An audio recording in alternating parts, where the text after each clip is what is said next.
Welcome to Deep Dive Dialogues, where nothing is as it appears on the surface and the conversations go deep. Here with me today, I have Kerrion Franklin. And a snake.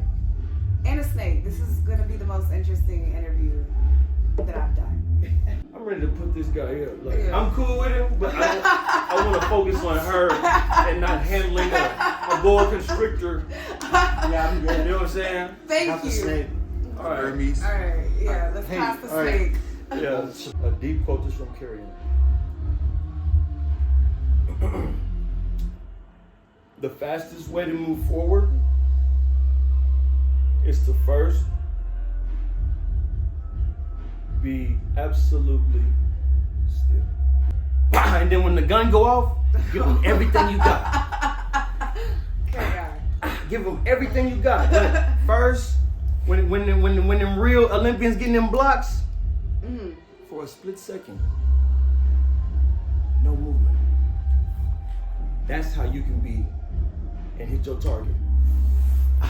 Arrow, bullseye.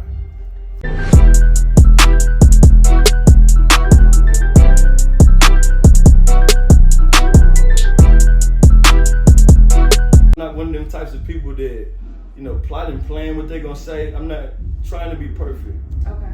I'm trying to stay pure, not perfect. So, some people have attire, I have a wardrobe. Okay. So, every piece of clothing that I have, it has to be timeless. If I couldn't wear it every single day for the next 5 years, I don't buy it. Okay. Every piece that I buy, I imagine myself at the end of the world and this is the only thing I have. Okay. Could I survive in this outfit if, like, the craziest situation, not just a date night? I don't think in terms like that when I think of wardrobe. Okay, so what inspires the clothes that you wear? Honestly, the past, the present, and the future all at the same time. Not individually. I dress depending upon my thinking, how I'm thinking about what's going on now, where I think the times are headed, and where the times have been. All of the people who dressed the best before me. This, like when you decided that you wanted to switch your wardrobe to attire like this, Yeah. what was running through your mind? I'm a lot of what I say and a lot of my spirituality outside of, the where I come from, the Bible Belt, and how religion, with the way I was raised, a lot of my medicine now is Eastern medicine, Eastern philosophy. Okay. So I've been opening up my heart to respect Asiatic concepts and even Middle Eastern aspects of life. And So what I'm hearing you say is, and I can resonate because we've talked about this offline. yeah, With both of us coming from Christian foundations and being brought up in a certain way, you on your own have kind of explored different cultures, religions, and senses of spirituality. mindsets, mentalities. There's so many different modalities. There's so many different ways we can not misconstrue trying to make sense of other people's faith-based foundations. I love that. So what has that journey looked like for you, and how did that start? How did you start to say, okay, even though I was raised this way, I'm going to think outside the box and decide for myself which path of spirituality I want to go down? Like, real talk, I love being, inspiring and intellectual, but just to give people the inside scoop on the real shit that go down, bro, no cap, the first time I left Texas and I was in California, man, when I was 19, the first time somebody asked me to go to a Buddhist temple, I jumped out of my body. I thought, like, if I might go to hell if I do that. Like, But what made you think that? What made you think that just by entering a Buddhist temple that you'll be condemned to hell? whoever your overseer is, and until you're old enough to have conversations with other people in your, like, what's the word for a different type of churches? It starts with a D or something? Denomination. Yeah, denomination. So whatever your dynamic and denomination is, you know, you hear all kinds of theology or thoughts and ideas that people consider when they articulate their understanding of the Bible. Okay, so at what age do you think that you started to consider those things for yourself versus what other people wanted to implement and ingrain into you? Man, that's deep. Oh my gosh, you changing brain chemistry. I feel dendrites dancing up in here. Yeah. So at what age did you start to question? Like for myself, I'll give you an example. For myself, when my dad used to drop me off at my grandfather's church, I used to always ask deep questions like, did Jesus die? Where is he buried at? And those type of things. And I think that my family was good in the sense that when they couldn't answer those things, or if they could answer those things, we would talk about it and have a discussion. But I know at a very young age, I was already questioning not God or the existence of God, but the facts and the history of theology in the Bible. And you saying your mom and your dad would have conversations with you together with both of them? Maybe not at the same time, but anybody that was in my realm of support, my community, if I asked those type of questions, I didn't get any negative feedback. They tried to answer them to the best of their capacity. Okay. So for you, did you have that experience, or was your experience different?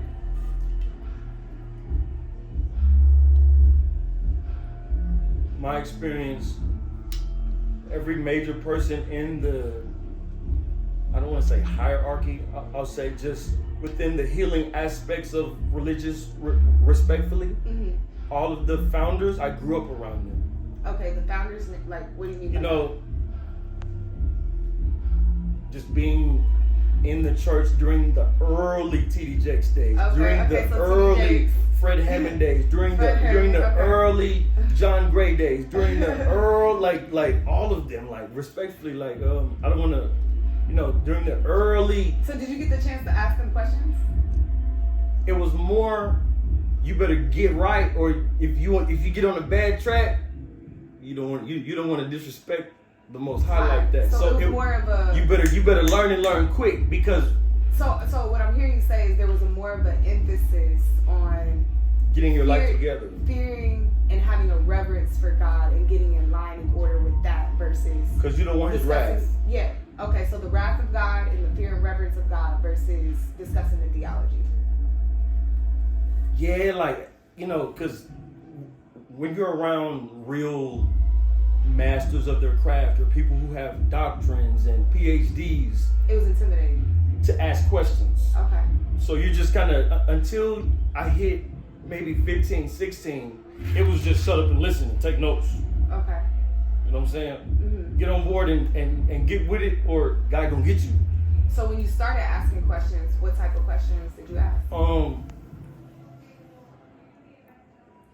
You know what I'm saying? Like, I was kind of like a goofy growing up, because respectfully, you know, what people see on stage, I was always behind the scenes. So I saw the fun times in between the lectures and the worship. So it was like, sometimes I didn't take it as serious as I might have supposed to. So I'm like, where the dinosaurs at? What got the dinosaurs? I was always trying to like dumb it down, but sometimes you can't do that. Right. Okay. Yeah. So I think that we all have those moments as kids. Word. Right. Where we don't take maybe some of the services as serious as we should. Yeah. You don't want to be a doofus or a dunce. Okay.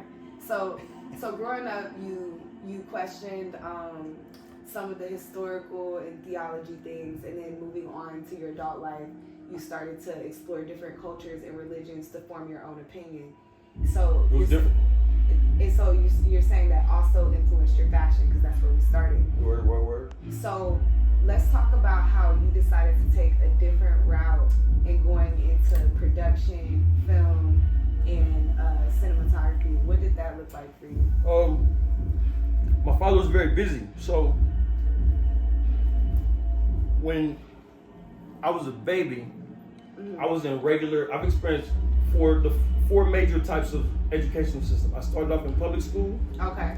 And around third grade, up until third grade, my dad felt just like a regular person. But right at third grade, there was a pivot, there was a shift.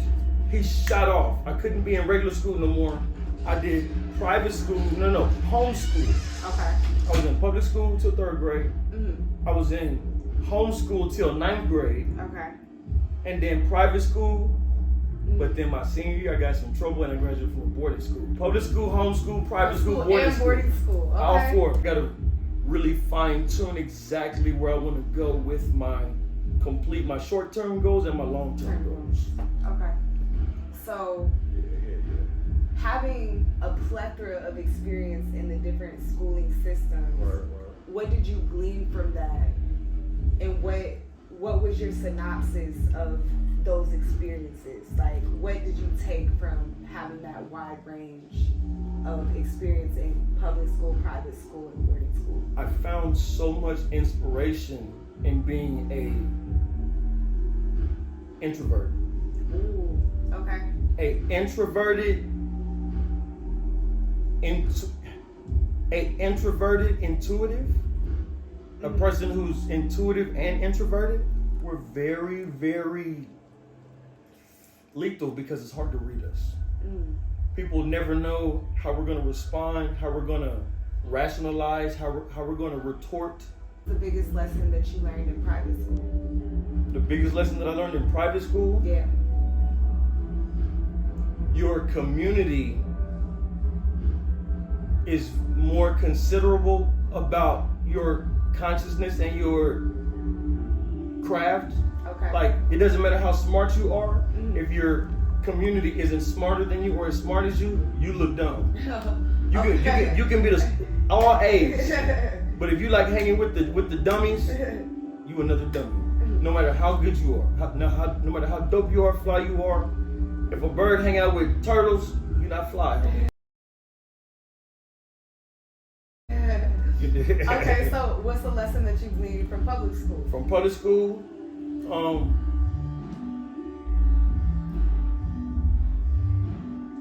it's better to pick one subject and be the best than to be a jack of all trades. Okay. And what did you learn from boarding school? From boarding school, your mental health is a direct reflection of your inner peace. Okay. Those are deep lessons. What would you say has been the biggest motivating factor for you to continue to push forward with the dream that you started cultivating as soon as you graduated high school, which was to continue in cinematography, film, and your creative genius? You think I'm smart enough to put all them words together? Woman, I'm first off, I'm not an adult. I am a old, young child. I'm an old, young child. That's what you consider yourself, an old, young child, Kerrion? Yeah. Okay, elaborate on that. I'm Captain Hook and Peter Pan. Like, I'm the villain and I'm never gonna grow up. You're never gonna grow up. And I'm the villain. Okay, so I'm Captain Hook and Peter Pan. So it's like, you can't just be like, oh, he immature. No, I'm a villain. So like, if you bother me, I might bite back when I'm ready. Okay, let's talk about that. Why do you consider yourself a villain? Because when I try to be gentlemanly, sometimes people get greedy, and sometimes people don't appreciate the gesture of authenticity. Ooh. You know what I'm saying? Yeah. Some people really don't respect your boundaries till you tell them back the fuck up. Can you please just be good to me? Can you please just be good to me? No, back the fuck up. Sometimes that only works. Not, can you please be good to me?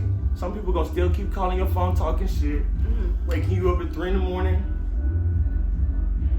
not considering your rest, your reasons for wanting to be better, more mature.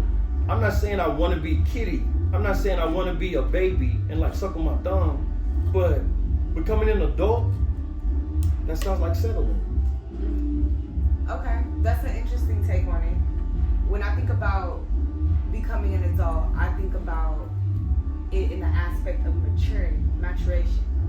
So maturing in the sense of your mindset. All that. I'm with all that. Yeah. So that's why I asked you, like, why do you consider the fact that you're Or why did you say that you'll never grow up? Because the only thing I see adults do now, when we're talking about people who are in tune with their intuition, who are still taking care of that inner child within them, I see some elderly people.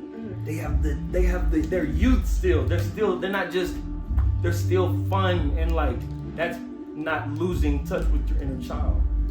So all that only paying bills and never laughing and trying to control the room, having full, you never let your kids get on the table and dance a little bit. Get off that, stay down, don't do that, run. That adult shit. So you're saying the rigorous structure and the fact that being an adult sometimes hinders the childlike aspects of ourselves is what you dislike. You're so good at putting words together, and you have such a good heart that it's like, I'll be precise with a different perception to your perspective, because I can see your perspective, but I also honor both of our perceptions. Okay. You better have a dictionary for this conversation. I'm for real. That's why it's called Deep Dive Dialogue. Open up another tab and click Google and get to it. Tap, tap, tap. You learn some words. Shit. I want to touch on who you are in your immediate local community, because you and I are friends, and we're friends for a reason. So just like you said, I have a good heart and I'm authentic. You have an extremely good heart, and I see you walking around talking to every single person, treating each person with dignity and respect. And I feel like a lot of people don't know that aspect of Kerrion. Nah, so I haven't been completely diagnosed, but I'm on the spectrum as far as like, you know, in extremes you have psychology and then you have psychosis, let's play from that side. So along the spectrum, I'm classified somewhere as neurodivergent.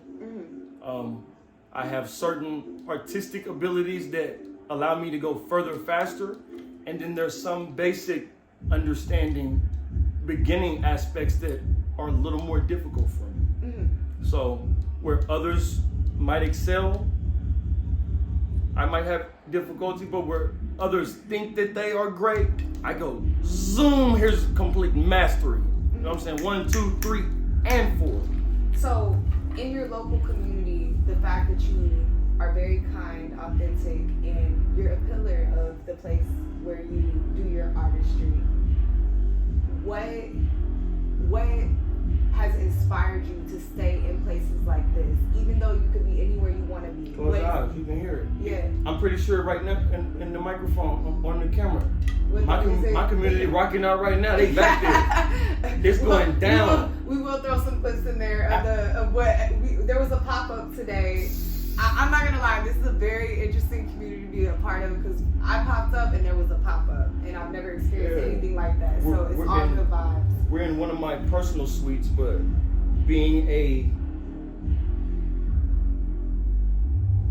person who, I'll say, I'm trying to put my words together precisely. I'm one of the top tier people who loves to take time to take care of this place. And I love that about you. I'm not the top dog, but I know that I care more than most in this community, in this facility.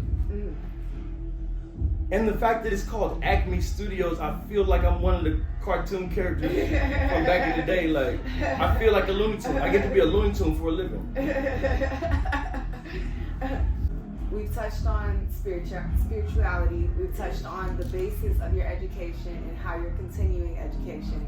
We touched on the different things that you do in the community. They want to know why. They want to know what drugs I'm doing and what I'm doing in the bedroom with my ding-a-ling. We're not talking about those. Thank you. This woman has class. She's not only concerned about. Yeah, I don't want to say that word.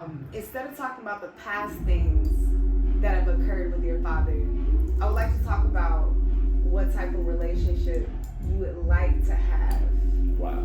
What type of relationship would you like to have with your father moving forward? Because I think most of us have had moments in our lives where we don't get along with our parents, whether they're in teenage years or adult years.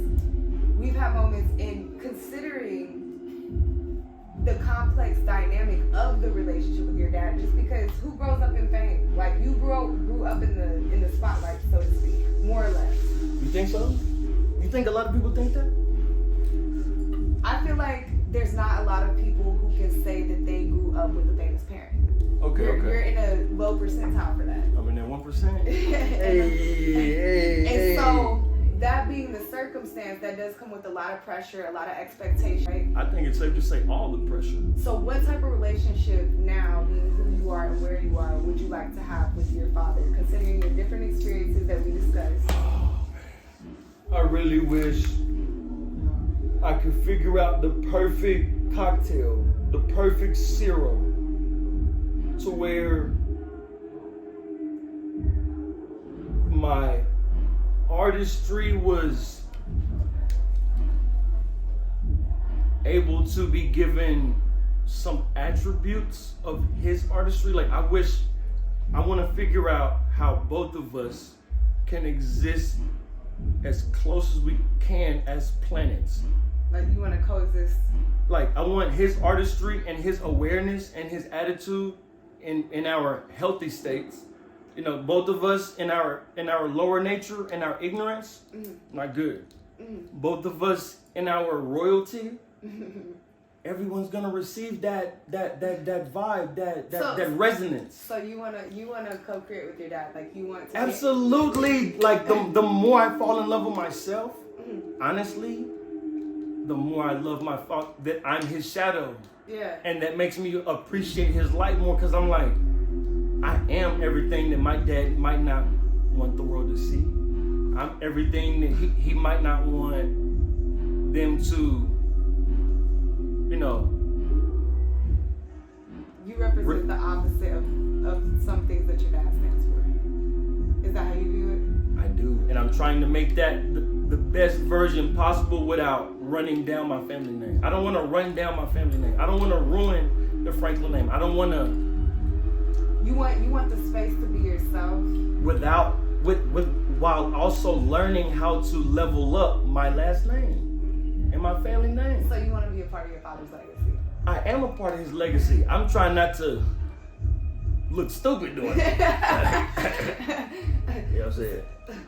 So, would it be safe to say that your father has inspired you? I feel like we both inspired each other. Yeah. I feel like when I was young, 10, 11, 12, 13, I just remember sometimes he would wake me up out of my sleep. I had to be at school at 7 in the morning. He waking me up at 3, 4 in the morning, trying to see if I like this song or this beat. Like, listen to this. Like, bro, you know what I'm saying? Like, so do you think that he's a part of the reason why you love music?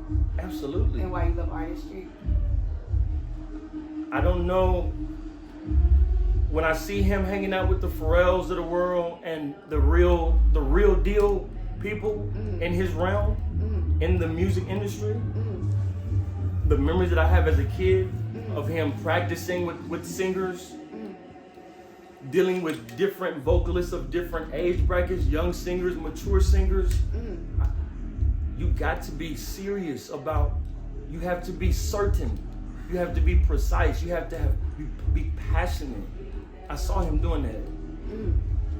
I'm him and he me. I don't know if he's me, but I'm definitely a version of him. So the relationship that you would like to have is to be able to. I want to hear your words. Want my inner child and my dad's inner child to be cool. Even though he has to be my dad, he can't be my friend. I ain't talking about that. You want him to get to know you as a person and be cool. Let's just be cool. Yeah. Let's be cool. And I feel like that's safe to say, because Kerrion, I think you're a pretty dope person. I think you're a pretty dope person. And I love the fact that you have a good heart. And I feel like despite throughout all the things that you've been through, you've been able to maintain a good heart. I might be petty, but I'm not messy. Okay. You know what I'm saying? Okay. I'm not mindless, I'm mindful. So if you had to create your own legacy, moving forward? What would you like to see? They say, one of the famous quotes is, "Be the change that you want to see in the world." Okay. What is a change that you would like to see in the world? If you could push any movement, any ethical, moral change, like what would that change look like for Kerrion Franklin? I feel like there's more than one heaven. I don't like when people try to say, there's only one heaven, my group's in it, and the rest of y'all can't be your arm. I want everyone to respectfully cross over. And when I say cross over, I mean, we're all going to pass away. So I think everyone deserves to have their designated dream. However you dream your heaven, with your higher source, with your maker, with your molder. I think that, if you completely don't care about life, you just completely crashing out, and you don't care about where your spirit goes, I think it's more about spirit. I'm not trying to get churchy or nothing or preachy, but I ain't never seen God take a body to heaven. All bodies stay on earth, but your spirit, your soul, do you want to spiral up or spiral down? That's on you, but I feel like on the dark side, if somebody wants to say, I don't want to go to their heaven, there's nothing to argue about. If he don't want to carry his cross to our house, he has the right to travel wherever he want to travel. So in any dimension. Sound ball, this is for us and y'all.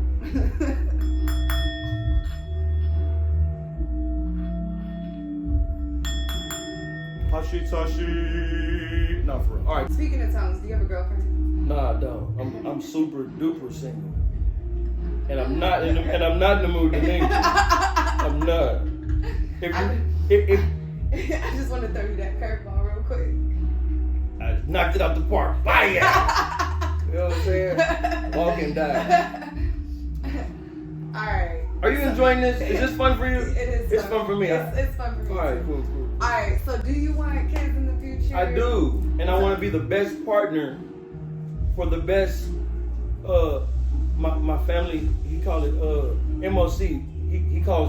He doesn't say baby mama. He says MOC, the mother of my child. You got any kids? No, I don't have. You don't have none. I don't have any kids, Gary. Not even like half a kid, like a midget kid. I have Samson, my dog. A dog. Yeah, a dog. Okay. I say it with a Texas accent, like you. Samson. Samson is a dog. Is a dog. Done that. So now you about to teach me some Españoles? Yes. So what would you? Now's your time to ask me anything that you would like to know in Spanish. In regards to rhyming, okay, the way a English-speaking rapper rhymes, would you say it's the exact same method when Spanish artists rhyme, or is there a different consideration for language? Because when I speak English, I can, go in between them, and I can so the rhyming process distinguish the meaning. I can make different sense, but so the rhyming process is similar in Spanish, but it's not similar in the translation process. So if we try to translate rhymes from English to Spanish, it's not going to be a direct translation. But the process of creating rhymes in Spanish is very similar to the process of creating rhymes in English, if that makes sense. Now what word would you like me to teach you in English? Or Spanish? In Spanish? Or both. What's imagination in Spanish? Imaginación. Imaginación. So I'll teach you a rule quick. Any word that ends in shin, or majority of the words that end in shin in Spanish are gonna end in sion. So imagination, imaginación. Imaginación. So what's concentration? Do you want a revolution? Woo, woo. Okay, revolution. What's revolution in Spanish? Revolución. I gotta get my how you I need some more oil in the motor. Revolution. Revolución. And you ain't Spanish. No. But you speak Spanish that good. It's that deep. So we're gonna end on a Spanish word. Let's see if you can do it. So, given the rule that I just gave you, how would you say observation? Observaciones. Observación. Observaciones. Observación. Hey, how do you say enjoy your observation of this interview? Que disfrutes tu observación de esta entrevista. Que disfrutes. Que disfrutes Que disfrutes tu observación tu observación de esta entrevista. entrevista. A la verga. Oh, no, we have to edit that out. We have to edit